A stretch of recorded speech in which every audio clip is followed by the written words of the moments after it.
பரணிதரன் பார்த்த உடனே எனக்கு 2013ல் என் ஸ்டூடெண்ட் பரணி அப்படின்னு ஞாபகம். பரணி வந்து ஃபர்ஸ்ட் இயரில் ஜாயின் பண்ணும்போது என் கேபினுக்கு வந்தப்ப பரணி சொன்னா என்ன சொன்னான்னா, சார் வந்து நான் வந்து உங்களை போல ஒரு டீச்சர் ஆகணும், என்ன பண்ணுறது அப்படின்னா, நீ என்ன போல டீச்சர் ஆகக்கூடாது, நீ ஐஐடியில் பெரிய ப்ரொஃபஸர் ஆகணும் அப்படின்னு.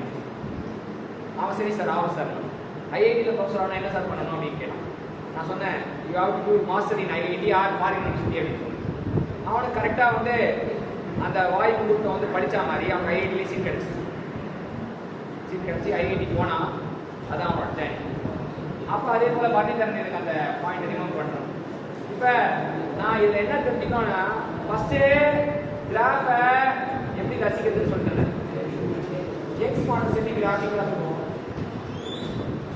எக்ஸ் மாடலை கிராஃபிக்கலாக எப்படி சொல்லுவோம், it is the slope of the straight curve. எப்பவுமே கிராஃபை ரசிக்கணும் வச்சுங்க. கிராஃபை ரசிக்கணும்னா கவனிங்க, கிராஃபை ரசிக்கணும்னா ஸ்லோப் தான் ரசிக்கிறது. சரியா? கிராஃப் எப்படி சாஞ்சிருக்கு, அப்படி சாஞ்சிருக்கா, கிராஃப் எப்படி சாஞ்சிருக்கு, அதை சாஞ்சிருக்கிறது ரசிக்கிறது தான் கிராஃப். அதே போல ஏரியா அண்டர் த கிராஃப். இப்போ area under the straight curve எல்லாத்தையும் அழிச்சிடலாம். எல்லாத்தையும் அழிச்சிட்டு area under the straight curve. So area எது மாதிரி இருக்கு, ஸ்கொயரா, ரெக்டாங்கிளா, ட்ரையாங்கிளா, சர்க்கிளா. So of use point. So இதோட நியூட்டன் பை மீட்டர் ஸ்கொயர், இதோட metre by metre, newton metre by metre cube, இதோட joule by metre cube, right? சரி, ஜூல் பை. சரியா? இப்போ area under the stress strain curve represent strain energy volume.